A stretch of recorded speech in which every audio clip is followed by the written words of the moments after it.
Aditya L1 द्वारा Gaganyaan Aditya L1 द्वारा Gannon के सौर तूफान का निष्कर्ष। भारत के आदित्य एल1 उपग्रह ने संयुक्त राज्य अमेरिका के 6 उपग्रहों के सहयोग से यह पता लगाया कि मई 2024 में आए गैनन और सौर तूफान ने असामान्य रूप से तीव्र और अप्रत्याशित व्यवहार क्यों प्रदर्शित किया। निष्कर्ष रूप में देखा तो चुंबकीय पुनर्प्रयोजन का पता लगाना, सूर्य की विक्षेपित चुंबकीय क्षेत्र रेखाओं को कोरोनल मास इजेक्शन (CME) के अंदर टूटते और फिर से जुड़ते हुए देखा गया, जो एक असामान्य आंतरिक पुनर्योजन परिघटना है। कोरोनल मास इजेक्शन (CME) सूर्य के कोरोना से अंतरिक्ष में उत्सर्जित सौर प्लाज्मा और चुंबकीय क्षेत्रों का एक विशाल विस्फोट जो पृथ्वी की प्रणालियों को संभावित रूप से बाधित कर सकता है। CME टकराव पुष्टि हुई है कि अंतरिक्ष में 2 कोरोनल मास इजेक्शन CME टकराव जिससे वे एक दूसरे को संकुचित कर गए और व्यापक पैमाने पर चुंबकीय पुनर्गठन को प्रेरित किया। विशाल पुनर्संयोजन क्षेत्र का मानचित्रण लगभग 1.3 मिलियन किलोमीटर में विस्तृत एक पुनर्संयोजन क्षेत्र की पहचान की गई, जो पृथ्वी के व्यास का लगभग 100 गुना है और CME के भीतर अब तक का सबसे बड़ा पुनर्संयोजन क्षेत्र है। बहुबिंदु अंतरिक्ष अन्वेषण अंतरिक्ष अवलोकन आदित्य एल1 और 6 अमेरिकी उपग्रहों ने संयुक्त डेटा ने सौर तूफान का 3D विश्लेषण संभव बनाया।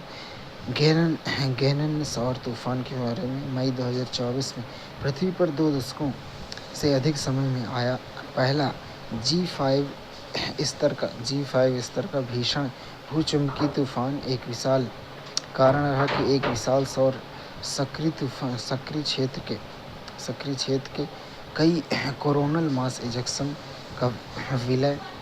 सौर महातूफान अंतरिक्ष में CME के संयोजन से एक असाधारण रूप से तीव्र तूफान बना जिसने मई 2024 में पृथ्वी को प्रभावित किया। सक्रिय क्षेत्र पृथ्वी के आकार से लगभग 17 गुना बड़ा, जो अत्यधिक ज्वालाएं और उच्च ऊर्जा कण उत्पन्न करता है। नासा द्वारा ब्लूबर्ड ब्लॉक 2 उपग्रह इसरो द्वारा LVM-3 M6 mission Bluebird block 2 उपग्रह को प्रक्षेपित करेगा, जो निम्न पृथ्वी कक्षा लियो में स्थापित किए जाने वाला सबसे बड़ा वाणिज्यिक संचार उपग्रह है। ब्लूबर्ड ब्लॉक 2 संचार उपग्रह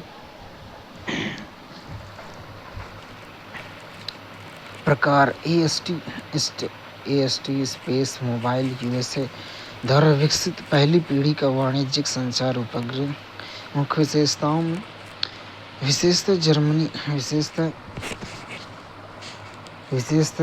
जमीनी उपकरणों के बिना सामान्य मोबाइल स्मार्टफोन को प्रत्यक्ष रूप से अंतरिक्ष आधारित सेलुलर ब्रॉडबैंड कनेक्टिविटी प्रदान करता है। उद्देश्य निम्न पृथ्वी कक्षा लियो अवसंरचना का उपयोग करके दूरस्थ कम सुविधा प्राप्त और आपदाग्रस्त क्षेत्रों में निर्बाध मोबाइल कनेक्टिविटी को सक्षम बनाते हुए प्रत्यक्ष रूप से डिवाइस कनेक्टिविटी प्रदान करना, कनेक्टिविटी का प्रदर्शन है और संचालन करना है। प्रक्षेपण यान LVM-3 M6 LVM-3 इसरो का अत्यधिक भार उठाने वाला 3 चरणों वाला रॉकेट है। वहन क्षमता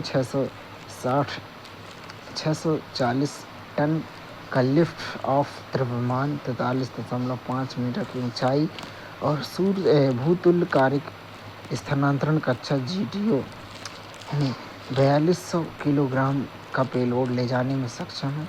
चरण में प्रथम चरण 2 ठोस स्ट्रैप ऑन बूस्टर S200, दूसरा चरण द्रव कोर चरण L110, तीसरा चरण क्रायोजेनिक ऊपरी चरण C-25 मिशन का महत्व, यह LVM-3 की छठी परिचालन उड़ान थी। भारतीय भूमि में LVM-3 द्वारा प्रक्षेपित किया गया अब तक का सबसे भारी पेलोड था। इसरो चंद्रयान-2, चंद्रयान-3 और 72 उपग्रहों को ले जाने वाले 2 वनवेव मिशनों की सफलतापूर्वक प्रक्षेपित किया। महावेव मिशन मंगल ग्रह की कक्षा में 1 दशक से अधिक समय व्यतीत करने के बाद नासा का महावेव अंतरिक्ष यान से संपर्क टूट गया है, जिसके चलते संचार विफलता संबंधी जांच शुरू की गई है।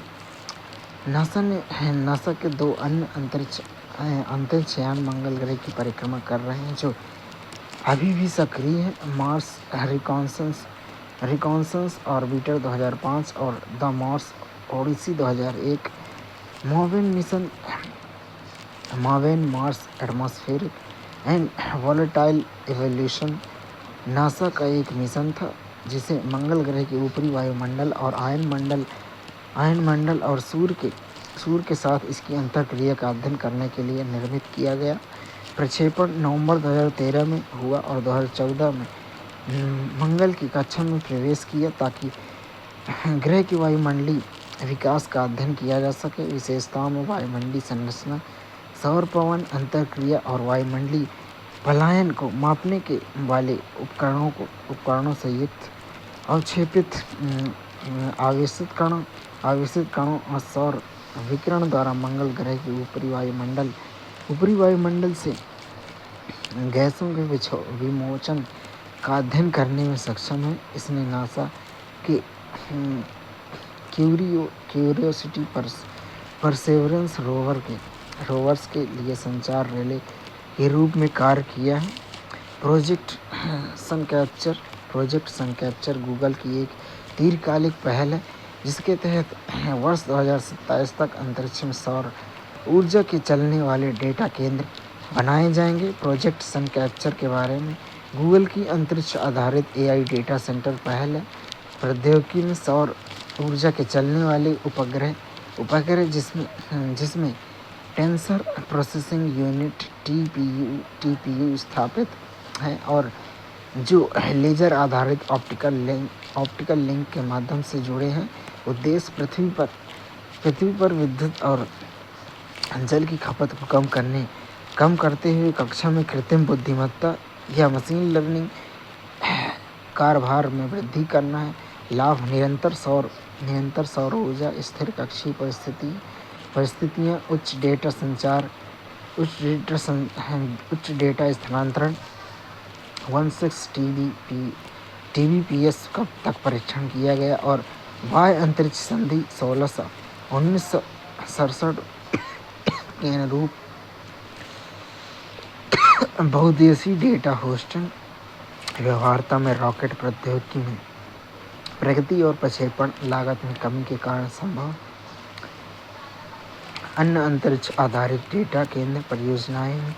प्रोजेक्ट स्टारगेट OpenAI का डायसन स्फीयर जैसी वास्तुकला से प्रेरित अंतरिक्ष में वितरित AI डेटा सेंटर निर्माण के लिए NVIDIA, सॉफ्टबैंक और ओरेकल के साथ प्रस्तावित $500 अरब की पहल है। स्टार क्लाउड उपग्रह NVIDIA कक्षा में तीव्र AI प्रशिक्षण और अनुमान को सक्षम करने के लिए H100 GPU से युक्त 60 किलोग्राम उपग्रह प्रक्षेपित किया गया। Lone star data holdings intuitive machines के चंद्र मिशन के तहत चंद्रमा पर 1 किलोग्राम का 8 TB SSD स्टोरेज वाला मिनी डेटा सेंटर स्थापित किया गया। नासा का स्केपेड मिशन, नासा के 2 स्केपेड अंतरिक्ष यान ब्लू ओराइजन के न्यू गैलेन रॉकेट पर प्रक्षेपित किए गए थे, ताकि ये अध्ययन किया जा सके कि सौर पवन मंगल ग्रह के चुंबकीय और वायुमंडलीय वातावरण को कैसे प्रभावित करते हैं। Escapade mission escape and plasma acceleration and dynamic exploration explorers मंगल ग्रह के चुंबकीय मंडल और वायुमंडलीय क्षय प्रक्रियाओं का अध्ययन करने वाला एक दोहरे अंतरिक्षयान वाला सूर्य भौतिकी मिशन है।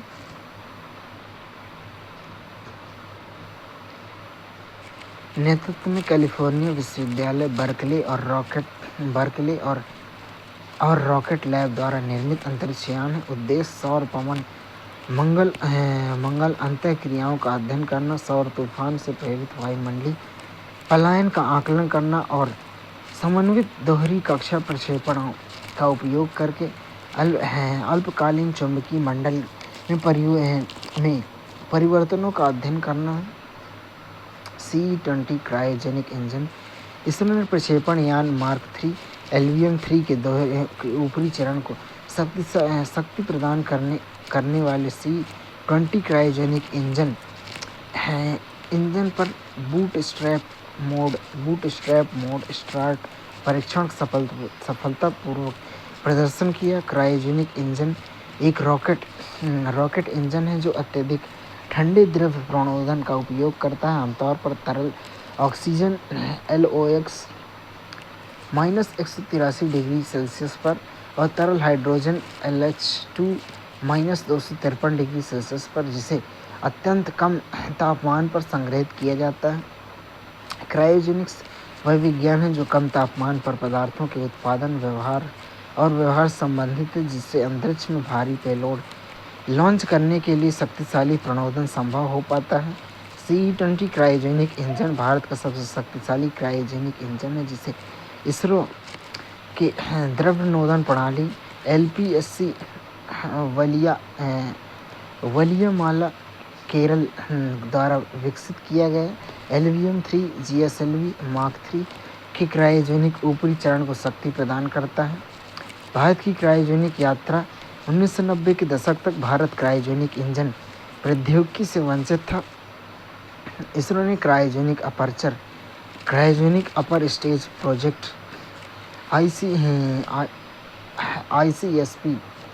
ICSP के तहत स्वदेशी विकास शुरू किया है।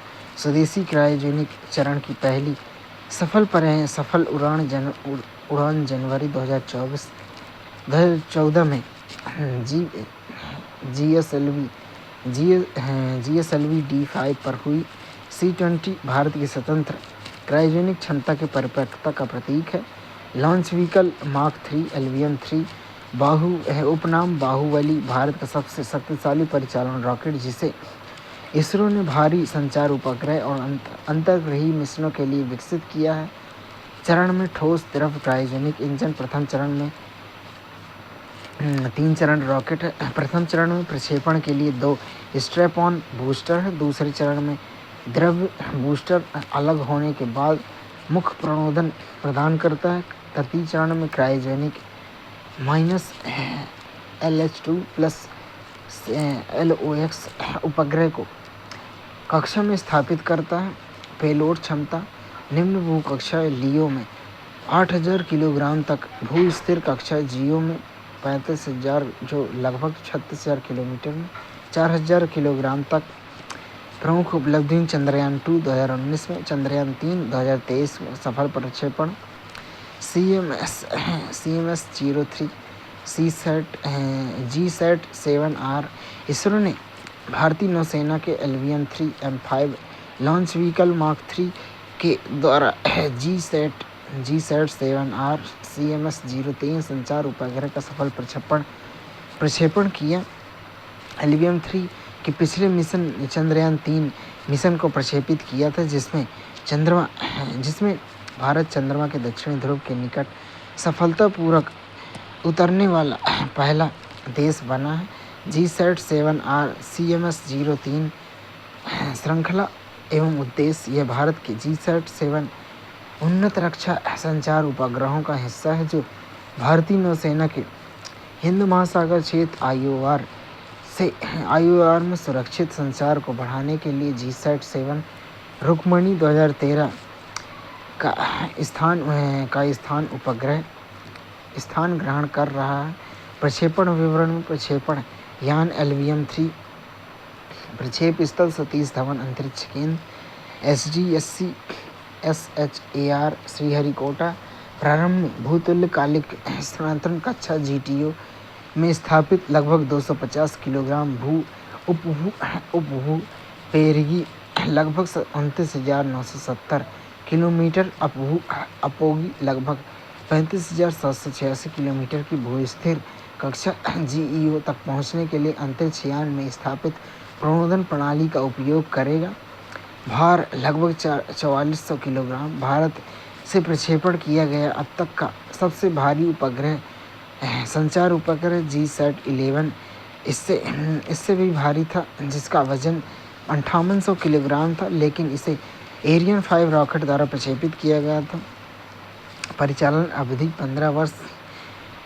शामिल क्षेत्र और अनुप्रयोग में भारत और उस आसपास के समुद्री क्षेत्र के वास्तविक समय में एन्क्रिप्टेड ध्वनि, वीडियो और डेटा संचार, नौसेना संचालन, आपदा प्रबंधन और तटीय सुरक्षा में सहायक है। पेलोड के विशेषता में उच्च बैंडविड्थ कनेक्टिविटी प्रदान करने वाले मल्टी बैंड ट्रांसपोंडर, वैश्विक नेविगेशन उपग्रह प्रणाली, स्पूफिंग हाल ही में दिल्ली के ऊपर से उड़ने वाले विमान को वैश्विक नेविगेशन उपग्रह प्रणाली GNSS सिग्नल की त्रुटि का मापन का सामना करना पड़ा, जिसके कारण विमानों को गलत चेतावनी मिली। वैश्विक नेविगेशन उपग्रह प्रणाली स्पूफिंग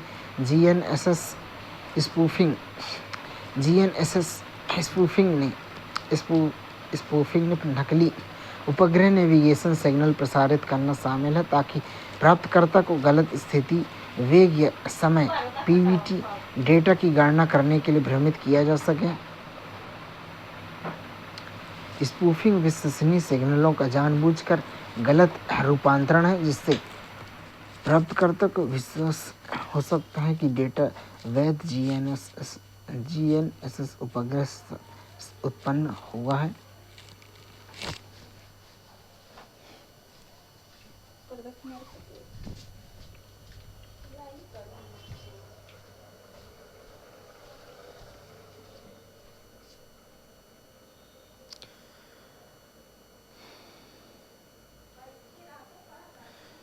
विमान पर उपग्रह, आधुनिक विज्ञान, नेविगेशन, भू-भाग की जानकारी, टक्कर से बचाव, ऑटो पायलट कार्यों और समय सिंक्रोनाइजेशन के लिए GNSS पर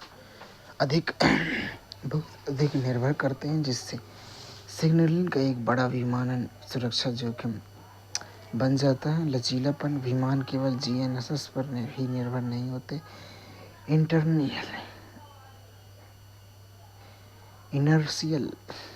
इनर्टियल रेफरेंस सिस्टम IRS जैसी प्रणालियां स्वतंत्र रूप से काम करती हैं और GNSS इनपुट के बिना लगभग 5 घंटे तक नेविगेशन सटीकता बनाए रख सकती हैं।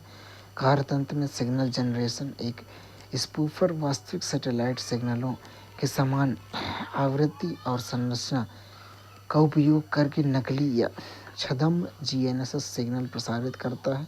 पावर ओवरमैच। नकली सिग्नल अधिक शक्ति पर प्रसारित किए जाते हैं, जिससे रिसीवर को कमजोर वास्तविक सिग्नलों के स्थान पर नकली सिग्नल पर लॉक हो जाते हैं। क्रमिक धोखा। नेविगेशन मानकों, स्थान, ऊंचाई, समय को धीरे धीरे और सूक्ष्मता में परिवर्तित किया जाता है, जिससे अचानक होने वाली समस्याओं से बचा जा सके। गलत स्वीकृति। प्राप्तकर्ता नकली डेटा को वैध मान लेता है, जिससे विमान के उपकरण गलत लेकिन विश्वसनीय नेविगेशन जानकारी प्रदर्शित करते हैं। वैश्विक नौवहन उपग्रह प्रणाली। यह उपग्रहों के एक समूह को संदर्भित करता है, जो वैश्विक स्तर पर स्थिति निर्धारण, नेविगेशन और समय निर्धारित PNT सेवाएं प्रदान करते हैं। कार्य में या पृथ्वी पर कहीं भी उपयोगकर्ता की सटीक स्थान, वेग और समय का निर्धारण करने के लिए कई उपग्रहों से प्राप्त संकेतों का उपयोग करता है। अनुप्रयोग में इसका उपयोग नौवहन, सैन्य, आपदा प्रबंधन, कृषि, रसद, नागरिक नेविगेशन प्रणालियों, ऐप्स, दूरसंचार, समय निर्धारित और अंतरिक्ष अभियानों में किया जाएगा। प्रमुख GNSS प्रणालियाँ इसमें जीपीएस अमेरिका, ग्लोनास रूस, गैलीलियो यूरोपीय संघ, बाइडू चीन और कुछ क्षेत्रीय प्रणालियाँ जैसे नाविक भारत और QZSS जापान शामिल है। महत्व क्या है? यह वास्तविक समय नेविगेशन को सक्षम बनाता है, महत्वपूर्ण बुनियादी ढांचे का समर्थन करता है और राष्ट्रीय सुरक्षा और वास्तविक आर्थिक दक्षता को मजबूत करता है। आदित्य L1 द्वारा कोरोनल मास इजेक्शन की निगरानी। नवंबर 2025 में भारत के आदित्य L1 मिशन नासा के सहयोग से पहली बार दृश्य प्रकाश को कोरोनल मास इजेक्शन CME के चित्र का प्राप्ति में सफल रहा है। मुख्य निष्कर्ष में दृश्य प्रकाश में CME का पहला अवलोकन आदित्य L1 ने दृश्य तरंग दैर्घ्य के में CME का विश्व का पहला स्पेक्ट्रोस्कोपिक अवलोकन प्रदान किया जिससे विस्फोट के प्रारंभिक विस्तार और संरचना का ज्ञान हुआ। कोरोनल मास इजेक्शन CME सूर्य के कोरोना से निकलने वाला प्लाज्मा और चुंबकीय क्षेत्र एक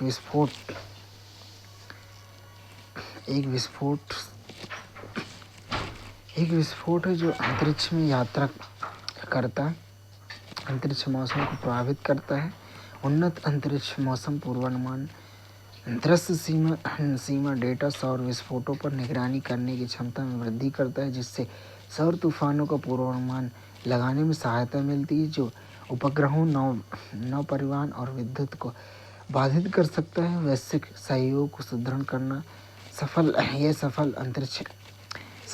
सफलता अंतर्राष्ट्रीय सौर भौतिकी में भारत की बढ़ती भूमिका का उजागर करती है और सौर चुंबकीय गतिविधियों की वैश्विक निगरानी को बढ़ाती है। आदित्य L1 इसरो द्वारा विकसित भारत का प्रथम समर्पित सौर वेधशाला मिशन है, जिसे 2 सितंबर 2023 को प्रक्षेपित किया गया। पृथ्वी की लगभग 1.5 मिलियन किलोमीटर दूर लैग्रेंज बिंदु 1 पर स्थित है। लैग्रेंज बिंदु अंतरिक्ष में विशिष्ट स्थान होते हैं जहां 2 बड़े पिंडों को गुरुत्वाकर्षण बल पर छोटे पिंडों की कक्षीय गति को संतुलित करते हैं, जिससे स्थिर या अर्ध स्थिर स्थिति संभव हो पाती है।